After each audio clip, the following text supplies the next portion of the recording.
están, queridas ratonas y queridos ratones de televisión? Bienvenidos al TV Podcast número 62 de Ratona de TV.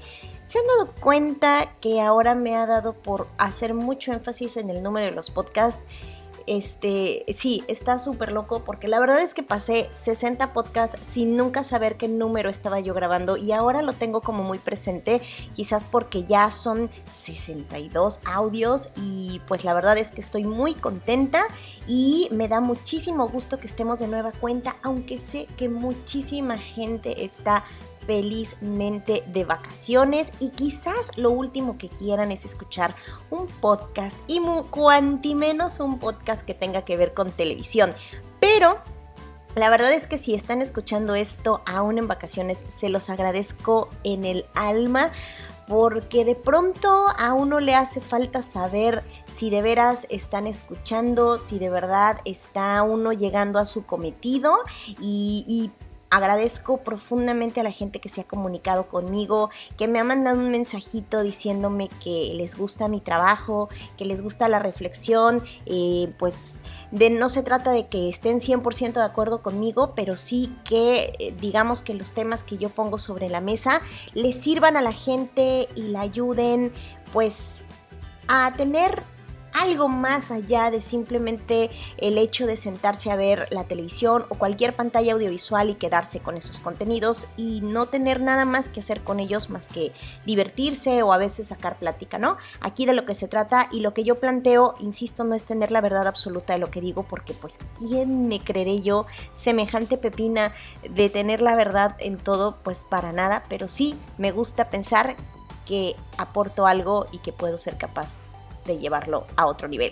Yo soy Raquel, que por cierto nunca lo dije, yo soy Raquel Guerrero Viguri, ratona de televisión, y fíjense que si no han escuchado el podcast anterior, el número 61, que fue esta entrevista a la que yo le traía muchísimas ganas con el doctor Adrián Charlois y que platicamos sobre mucho de lo que tiene que ver con la ficción televisiva, particularmente esta ficción histórica, estas maneras en las que últimamente, y creo que hoy más que nunca, tenemos en cuenta al pasado, que estamos viendo, que estamos conociendo, que nos está acercando, digamos a partir de series, a partir de series que se parecen mucho a las telenovelas, como el caso de El Sol, de la historia de Luis Miguel, la serie, que por cierto, justamente en estos días ya anunciaron que para el próximo año va a estar la segunda temporada, porque pues bueno, nos falta conocer a Luis Miguel con Daisy Fuentes y a Luis Miguel con Mariah Carey y digo, hay muchas cosas todavía que faltan por saber del Sol, ¿verdad? Y que obviamente no sabemos hasta qué punto va a estar ficcionado o hasta qué punto va a haber dejos de realidad. Pero toda la conversación que tuvimos con el doctor Adrián me hizo pensar mucho en que, me quedé con muchas de las frases que él dijo y que justamente eso me lleva a hacer este podcast. Porque él decía que el hecho de que estemos en estos momentos contándonos el pasado es porque estamos viendo el pasado a través de los filtros del presente. Obviamente, estamos reflexionándonos como sociedad, como humanidad, como cultura, a partir de todo esto que ya pasó. Y entonces yo me quedé pensando, entonces, ¿cómo estamos viendo el presente? ¿Qué estamos haciendo con nuestro presente? Y obviamente hay muchísimas maneras de hablar, digamos, en cuestiones de ficción, en cuestiones narrativas, pues hay muchas maneras, hay muchos géneros, hay muchos formatos para poder llegar a esto. Y, por ejemplo, estoy viendo ahora junto con mi esposo una serie que de estas primeras que sacó Amazon Prime, que es El hombre en el castillo alto, The Man in the High Castle, que la verdad está padrísima, está basada en un libro, digamos un poco de un escritor de ciencia ficción. Y la premisa es qué hubiera pasado si los países que eventualmente perdieron la guerra mundial, la Segunda Guerra Mundial, hubieran sido los ganadores, cómo se hubieran repartido el pastel, digamos, hablando políticamente hablando, geográficamente hablando. Y entonces esto es a partir de una ficción durísima, de una ficción dramática, pero les juro que cada capítulo que termina a mí me hace pensar y reflexionar muchísimo en cómo ese posible escenario, que obviamente no pasó y que nunca sabremos cómo hubiera sido porque no pasó, todo este proceso de imaginación nos puede hacer pensar en el presente, cómo estamos, qué tenemos, qué nos falta, en qué fallamos, ¿no? Un poco a mí es lo que me está pasando. Y por eso es que insistí un poco en pensar, en llevar en un ejercicio mental de decir, entonces, ¿qué estamos haciendo con nuestro presente? ¿Cómo estamos pensando? ¿Qué estamos haciendo pues con nuestro presente? ¿Lo estamos sufriendo? ¿Lo estamos viviendo? En términos audiovisuales, ¿qué estamos haciendo con el presente? Y obviamente pues si lo pensamos en términos de, no de la industria propiamente, sino del YouTube, sino de estas cosas, bueno, cada quien está haciendo con su presente una gran documentación a partir de nosotros, y eso lo hemos contado en varios, bueno, han sido platicados esos temas en este TV Podcast, como hablar de los blogs, hablar de estos otros formatos, de los tags y de muchísimos otros formatos que están dando cuenta, digamos, de qué estamos haciendo con un presente que puede tener un crisol de componentes, porque para cada uno es distinto de acuerdo a su momento socioeconómico, de acuerdo a su momento emocional, de acuerdo a su momento familiar, de acuerdo a su momento laboral, ¿no? Entonces son distintas posibilidades de recrear esto. Pero lo que hace, digamos, a la televisión como industria y sobre todo a la televisión abierta, lo que le da ciertas características, digamos, de reconocimiento, distinguiéndolas un poco en cuanto, insisto, a contenidos de lo que las expresiones que podemos ver en otros lugares, es esta capacidad, si bien no de quitar matices y de estereotipar, por ponerlo de algún modo, lo cierto es que su chamba es encontrar estos elementos que pueden ser muy similares independientemente de estos momentos específicos que pase cada persona. Encontrar y conjuntar estos elementos para que a partir de una producción, de un producto específico audiovisual, uno pueda reconocerse y uno pueda identificarse y uno pueda hacer clic con esto que se está contando. Pero si además de todo esto que se está contando me hace clic y me hace reír, esto es otra historia. Y me puse a pensar mucho entonces en si realmente estamos teniendo esta capacidad humana, incluso hasta muy mexicana, por ponerlo en esos términos, porque se dice mucho que los mexicanos nos reímos de nosotros mismos y Y me quedé pensando entonces, en términos audiovisuales, ya no nada más son los memes, ya no nada más son los hilos de Twitter o estas cosas que estamos viendo en redes sociales. ¿Qué estamos haciendo audiovisualmente con la realidad?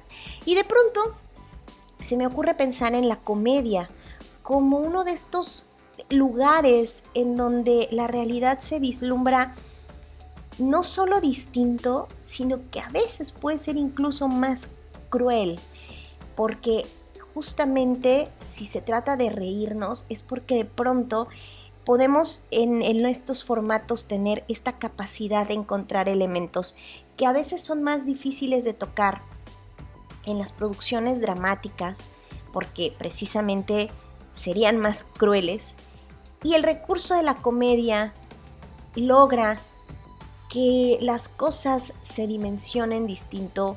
Y de pronto resulta hasta emocionante podernos saber capaces de reírnos de cosas que de pronto nos están conjuntando como sociedad. ¿A qué voy con esto? A que la comedia en México está pasando por una etapa, yo no sé si de resurgimiento, porque no puedo decir en cuándo murió y cuándo resurgió. Me parece muy pedante de mi parte decir que eso.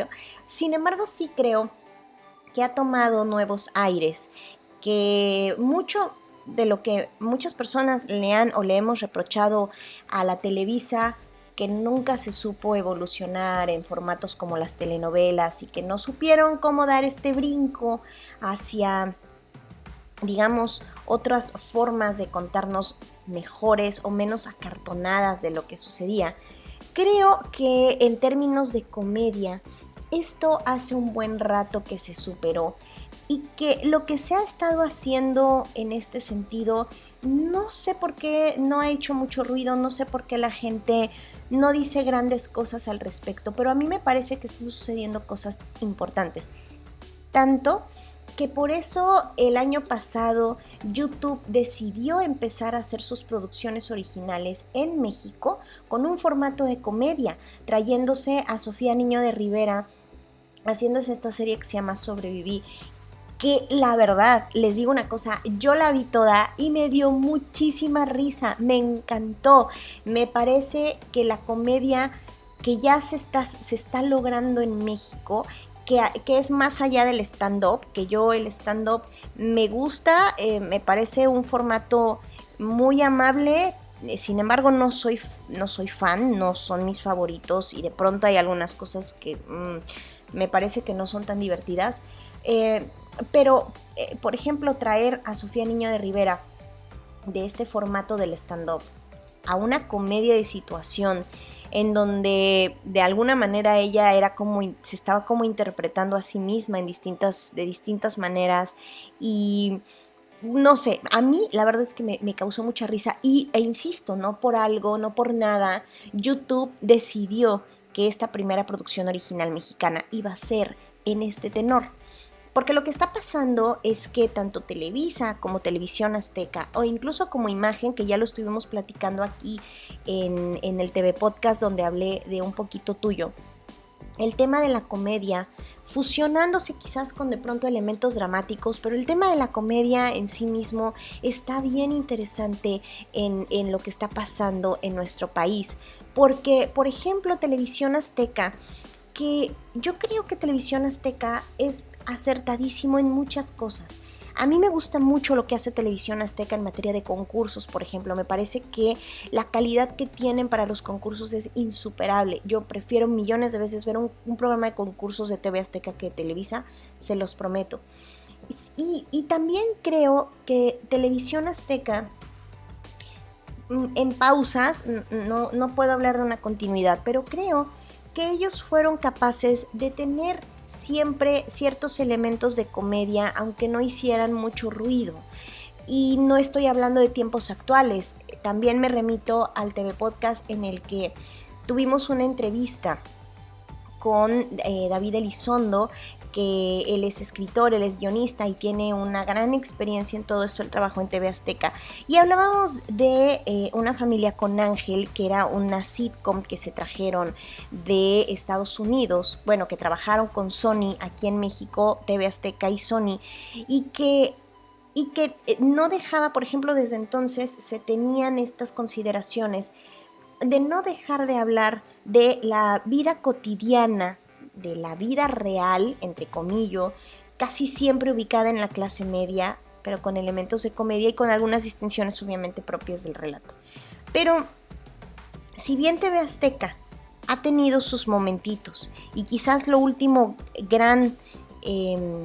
la gran aportación de TV Azteca en esta materia fue hace un año y cachito, que hicieron Tres Familias, que fue una telenovela cómica, por decirlo de alguna manera, una comedia, y que la verdad es que estuvo muy divertida. Yo confieso que no la vi en su momento, pero me ha dado mucha curiosidad y justamente estuve viendo unos capítulos en estos días y la verdad es que dije qué buena producción, qué bonita producción.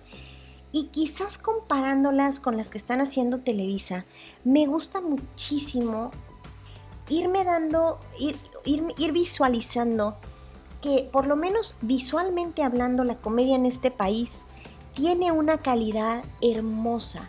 Es decir, veía yo incluso en los créditos que ahora también hay directores de fotografía para los programas de comedia. Es decir, creo, pensándolo un poco y desglosando un poco la carnita de esto, creo que si lo empezamos a mencionar desde ese elemento, desde lo visual, que es lo primero que nos llega, a mí hay algo que me encanta de las nuevas comedias y es justamente eso. No es acartonada, No estamos hablando de los polivoces, ni de la carabina de Ambrosio, ni de nada de lo que la vieja Televisa llegó a hacer en ese sentido, con los recursos que había obviamente, con el formato que había obviamente, que era esto de las 3 paredes y tal, sino que de alguna manera, aunque podríamos estar hablando de sets construidos ex profeso para determinada serie, hay profundidad, hay iluminación, hay ambientación, hay un cuidado en los elementos visuales, en cómo están acomodadas las luces. Todo eso enriquece muchísimo los relatos. Yo lo estaba encontrando en Tres Familias, que de alguna manera estaba pensado como serie, como telenovela.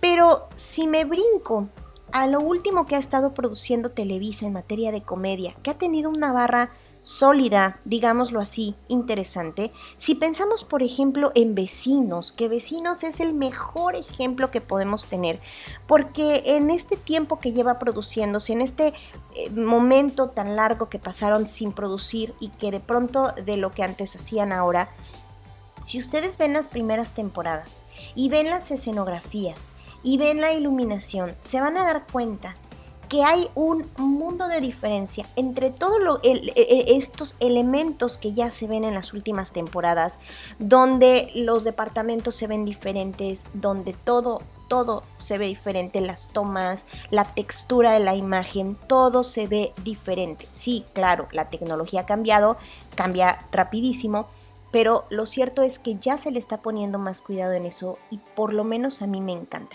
Pero ya no nada más vamos a quedarnos en eso, sino en los temas, que es justo de lo que estábamos platicando, de cómo estamos viendo nuestro presente y cómo nos estamos contando el presente, y en este caso cómo nos estamos riendo del presente.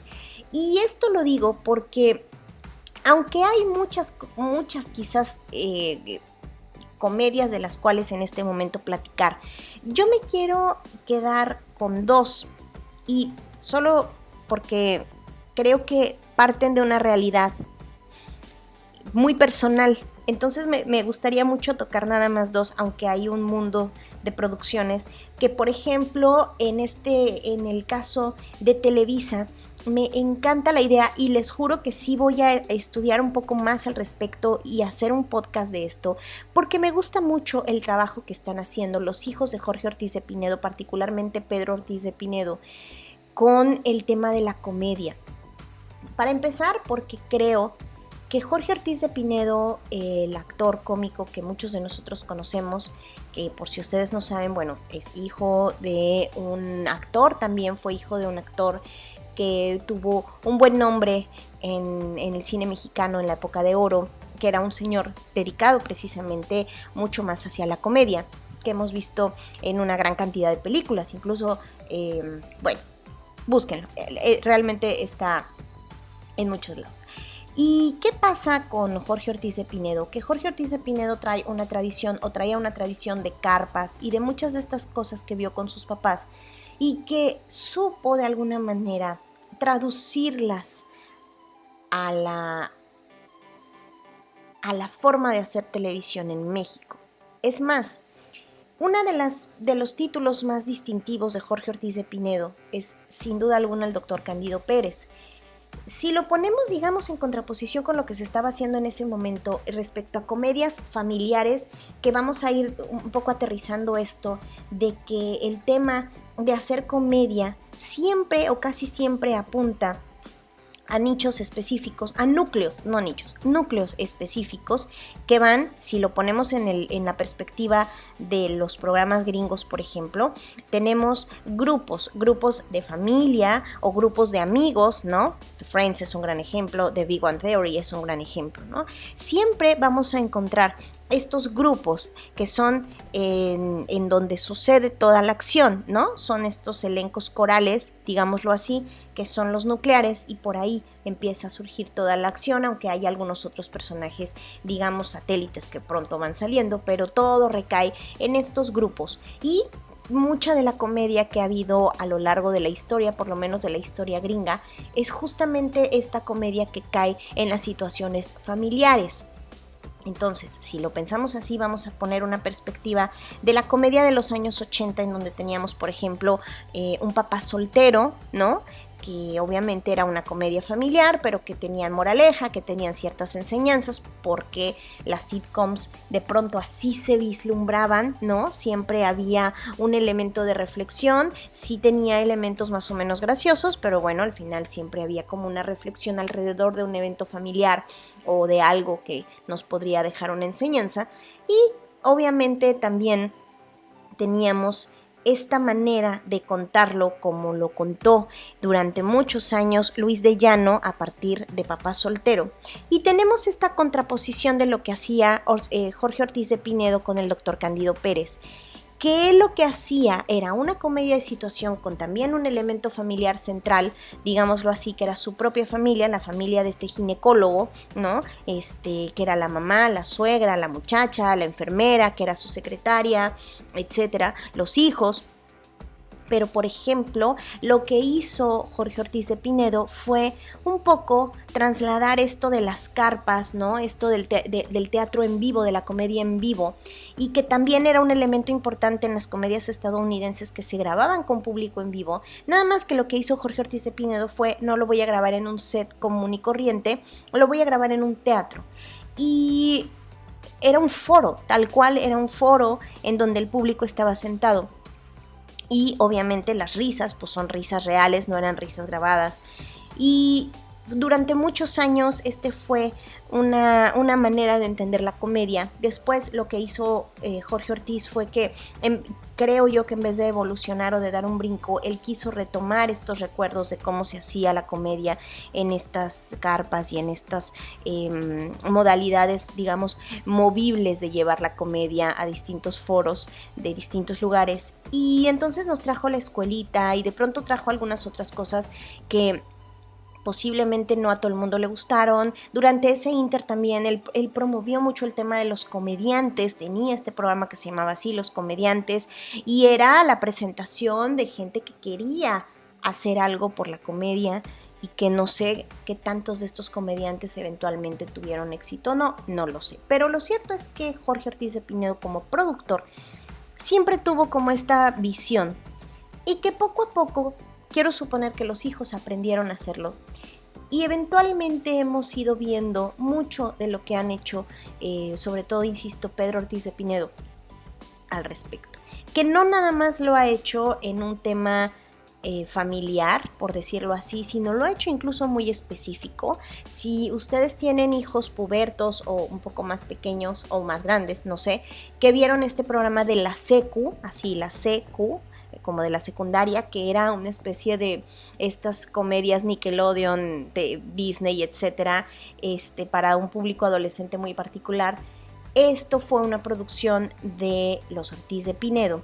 Y así como esto, hemos tenido muchos ejemplos de comedias que poco a poco se han ido pasando, quizás de los cartones, digámoslo así, en producción, a algo que en cuanto a su manufactura se ve mejor, pero que también en cuanto a la comedia y a la escritura y todo esto se ve mejor y se entiende mejor y quizás sabe mejor como producto audiovisual. Dentro de todo lo que han hecho, lo que ha hecho Pedro Ortiz de Pinedo particularmente, hay varios programas que van desde Una Familia de 10, bueno, que obviamente Jorge Ortiz de Pinedo sigue estando ahí y que han resucitado otra vez este concepto, lo cual es interesante porque es un poco lo que está pasando con Vecinos, que resucitan estos conceptos que tuvieron mucho auge en el público. Y han tenido Durmiendo con mi jefe, que también salía Jorge Ortiz de Pinedo, pero de pronto con Pedro Ortiz de Pinedo podemos encontrar María de todos los Ángeles, que él produjo la segunda temporada, una serie que a mí me encanta que se llama Renta Congelada. De verdad, véanla. Patricia Manterola está increíble, te ríes muchísimo, se ríen, la comedia es reírse de situaciones de vivienda y obviamente con los elementos de la comedia exagera ciertas cosas, insisto, para que todos podamos entenderla y todos nos podamos reír, ¿no? No, tampoco necesitan personajes tan matizados. Tiene otra que se llama Simón Dice, que me gusta mucho. Si no la han visto, es con Arad de la Torre. La verdad es que también está muy padre. Y vuelvo al tema. ¿Qué pasa con estas comedias, con esta comedia de situación que están haciendo? Que se están riendo de situaciones que quizás ni siquiera estamos visibilizando ni en las telenovelas, que pronto pasan en La Rosa de Guadalupe o etcétera.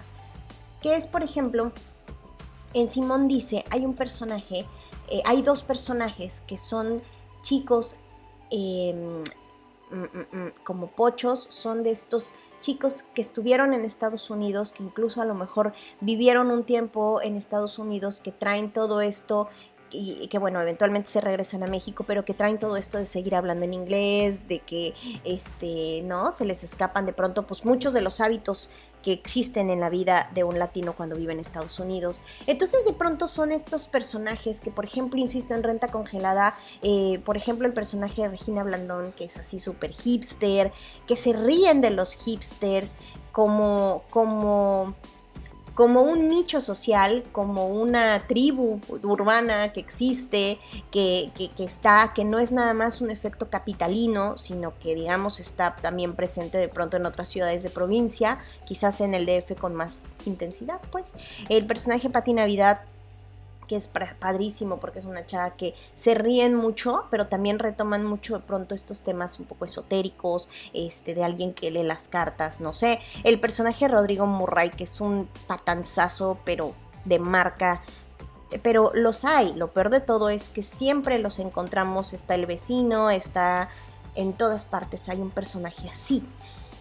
Entonces, ¿por qué les estoy diciendo todo esto? Porque me metí a leer Wikipedia y no encontré una serie que acabo de ver en Blim, que quizás nadie mencionó, que creo que pasó sin pena ni gloria, que se llamó Los González. Y Los González, la verdad es que la vi, son 20 capítulos, aunque en sus boletines anunciaron que iban a ser 30. Fue una serie que obviamente se estrenó y que ya no volvieron a hacer en el año 2016. La verdad es que los capítulos sí están un poquito aburridos. Son capítulos que tienen que guardar el formato de los 22 minutos. En este caso creo que iban un poquito más. Y la verdad es que de pronto sí está un poco cansado. Quizás porque ahora estamos más acostumbrados a un ritmo mucho más rápido. Pero ¿qué pasa con Los González y por qué lo retomo? Y por qué me parece interesante, aunque ni siquiera Wikipedia menciona esta serie. Producida por Pedro Ortiz de Pinedo. Porque toda la comedia de situación parte de un hombre de 45 años, jefe de familia, que trabajaba en una empresa, la empresa quebró, y entonces al señor se le hace muy fácil decir, no, bueno, pues si los youtubers ganan en YouTube, pues me voy a meter de youtuber y voy a hacer bromas. Entonces el formato que combinaron está súper interesante porque meten mucho de cámara oculta, de esto que nosotros vimos en todos los programas de cámara oculta donde hacen bromas, que seguimos viendo. Si ustedes por alguna razón entran a True TV o entran a TBS, The Very Funny, o como se llama el canal, que los programas que tienen relevancia de bromas grabadas con cámaras caseras, siguen en las programaciones, o sea, caiga quien caiga, todo esto sigue. Entonces lo que hicieron fue, retomaron este formato de la cámara oculta, precisamente porque entonces la genial idea de este jefe de familia, que se apellida González, fue hacer un canal de YouTube de puras bromas, y entonces se iban a hacer, millonarios para siempre. Entonces me da mucha risa porque justamente estamos hablando de vida cotidiana. De una vida cotidiana que en el caso de los González habla de un padre sin empleo porque la fábrica cerró, y de hijos que entienden mucho mejor quizás que la propia esposa de qué va el tema de YouTube, pero donde hay un elemento de una suegra que también vive con ellos, que está interpretada por Raquel Pankowski, que la verdad está muy simpático porque la señora también está muy metida en redes sociales. Y entonces de pronto, a partir de estos elementos, que en realidad a mí me hubiera gustado que profundizaran más, pero bueno, como intento creo que fue muy bueno. De pronto parten de esta realidad que aquí lo plantean como una situación cómica, pero ¿cuántas personas, e insisto, este tema lo toqué por una vivencia personal, no decimos adiós todo, dejemos todo, volvámonos youtubers porque en YouTube está la lana? Y obviamente la misma serie, o por lo menos con los ojos que yo lo empecé a ver, dije, Dios de mi vida, es que este señor no entiende cómo funciona YouTube. Y entonces de pronto la serie, que además me encanta porque normalmente en estas ficciones suelen cambiarle de nombre a las redes sociales. Entonces Google tiene otro nombre y entonces YouTube se llama de otra manera y así. En esta serie particular de los González, Facebook se llama Facebook, Twitter se llama Twitter, Instagram se llama Instagram, YouTube se llama YouTube. Entonces aprovechan mucho de lo que se dice en los diálogos para promover sus redes sociales y que la gente entre y vea las bromas y comparta y platique, etcétera, ¿no?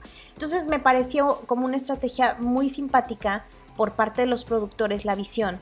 Pero además esto, insisto, en que hubo algunos capítulos donde obviamente el planteamiento de no manches, nos vamos a morir de hambre haciendo bromas, luego es cómo consigue patrocinadores y luego es, hay un capítulo que es cuando ya el señor por fin llega al top de visualizaciones que te pide YouTube supuestamente para darte ya a monetizar y darte dinero. Y entonces el señor, ya todos en la familia estaban haciendo cuentas alegres, hicieron una gran lista de pedidos y todo esto, y se dan cuenta que YouTube les iba a dar por en 500,000 visualizaciones 120 pesos. Y la verdad yo me reí mucho. ¿Por qué? Porque así es, porque YouTube te da una poquita cosa cuando llegas a las visualizaciones y hay muchos videos que te explican cómo funciona la cuestión de la monetización y que en realidad mucho del gane de YouTube es a partir de tus patrocinadores o de tus redes sociales, ¿no? Pero entonces me llamó muchísimo la atención y me pareció además muy adecuado, porque esto es una realidad. Porque esto es algo que estamos viviendo y que no es lo mismo verlo de un chamaquito que quiere ser youtuber, pero pues los papás los mantienen y no sé qué, a visualizarlo desde los ojos de un señor de 45 años, que ya no es un nativo digital, digámoslo así, se convirtió, ¿no? Porque la gente de mi generación, pues no nacimos con esta tecnología, la fuimos entendiendo conforme iba avanzando. Y entonces el juego de decir, rompo el paradigma y dejo mi trabajo normal para ser youtuber, es muy interesante. Quizás no es una comedia para que todos se rían, pero es una comedia que a mi generación sí le puede causar algo de escozor, porque nosotros que somos en este momento los que trabajamos, y que conocimos el paradigma de trabajo de nuestros padres y que estamos viviendo el paradigma nuevo de cómo se vive ahora y cómo se trabaja ahora y cómo se elabora ahora en estas nuevas realidades de emprendimientos y de todo esto. Caramba, el tema es maravilloso. Quizás la serie a mí no me dio tanta risa, creo que lo exageraron un poco. Me parece a lo mejor que el elenco, que estaban muy bien, los niños tenían un ángel impresionante, la niña incluso es la misma, una pequeñita, es la misma que aparece en Tres Familias despuesito. O sea, la verdad es que el elenco fue muy bueno, insisto, la producción era muy buena, creo que los diálogos eran muy buenos.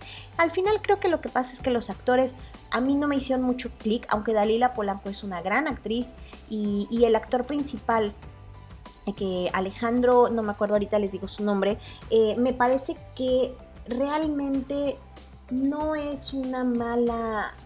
una mala idea. De hecho, incluso lo que hicieron con esta serie es que el concepto, hasta donde entiendo, este sitcom que tiene tanto las realidades de la serie como las de las cámaras ocultas, que esas sí eran bromas reales para gente real, pues se hizo esta fusión de formatos. También se hizo en España, también se hizo en Italia, no sé con qué éxito o con qué tanta suerte. Pero lo cierto es, Alejandro Cuétara se llama el actor. Yo no sé si algo pasó, si de pronto era un poco exagerado, si estaba muy con muy pocos matices, pero creo que la anécdota puede dar más. Y esto también lo traigo a colación porque justamente a nivel internacional, o por lo menos en Estados Unidos, ya hubo otra serie muy parecida que corrió con la misma suerte, pero aquí nada más tuvo 10 capítulos y ya ABC, que era la cadena que le estaba produciendo, ya no la logró más. Yo me la encontré ahora en Claro Video, porque además el actor que la interpreta me encanta, que se llama Zach Braff, que es quien estuvo haciendo esta serie que se llamaba Scrubs, que me daba muchísima risa, el hombre me encanta. Y entonces él hizo una serie que se llama Alex Inc., que está basada, la serie es una adaptación de un podcast que se llama Startup, y que cuenta la vida de un chico que en las mismas condiciones, digamos, de ser una persona que tenía un trabajo en una empresa, digamos, como noticiosa, ¿no? Era como un reportero, algo así. Y entonces, pues en la serie muestran que tiene algunas diferencias con sus jefes y entonces dice, pues, ¿por qué no voy a emprender mi propio negocio? Voy a hacer mi podcast porque creo que se puede vender y de eso puedo vivir. Y entonces igual también pone en jaque a la familia, nada más que aquí son 2 hijos más pequeños, que son muy listos los chamacos, una esposa que trabaja también, ¿no? Que estas son las otras realidades, estas nuevas realidades, o un poco, por ejemplo, lo que pasa en la serie de Los González, que además me pareció súper súper curioso, porque aquí lo que presentan en Los González es que la esposa es mesera de Sanborns, ¿no? Entonces sí está muy chistoso porque pues, además se pitorrean un poco de esto que mucha gente nos hemos pitorreado de los uniformes y bla bla bla, pero que los hacen muy distintivos un poco, pero insisto, el juego de hablar de los núcleos familiares, de familias donde obviamente las mamás trabajan, que no es nuevo obviamente, pero sí me parecen importantes estos elementos que tanto en Los González como en esta de Alex Inc. están retomando estas otras incluso profesiones para reírnos de nuestra realidad, porque insisto, Raquel está aquí haciendo su podcast esperando que algún día una marca la escuche y diga el podcast que México esperaba, ¿no? No tanto así, pero lo he intentado. Entonces me causa mucha risa, me causa mucha ternura y me encanta porque esto también es chamba de la comedia o en sí de la ficción. El interpretar lo que estamos viviendo y trasladarlo a los propios lenguajes, quizás más o menos matizados, quizás un poco más rupestres, quizás en situaciones en donde no encajamos al 100%, pero en donde al final de cuentas sí hay un punto de identificación. Y me encanta porque esto es nuestra realidad también y porque se vale que después de pensar y de ver nuestra vida, nuestro presente, que tenemos la necesidad imperiosa de recurrir al pasado y a la nostalgia, porque el presente sigue sin encantarnos y al contrario, cada vez nos desencanta más, o por lo menos en México, o por lo menos en mi caso muy particular.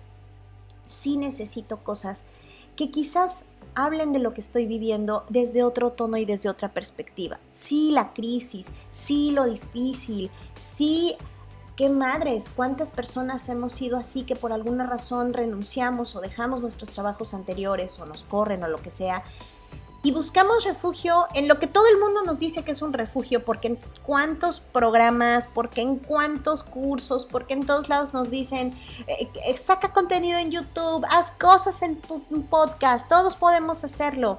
Pero entonces estas series, estas comedias nos están reflejando o nos están representando qué pasa cuando de veras alguien se anima y lo hace. Y todo lo que también sucede, ¿no? O sea, todos estos pasitos que uno incluso, bueno, yo desde donde estoy los estudio, los veo, los analizo, pero caramba, también se vale reírse, también se vale carcajearse un poco o decir, no manches, es que esto ya me pasó y sí se siente de la fregada, ¿no?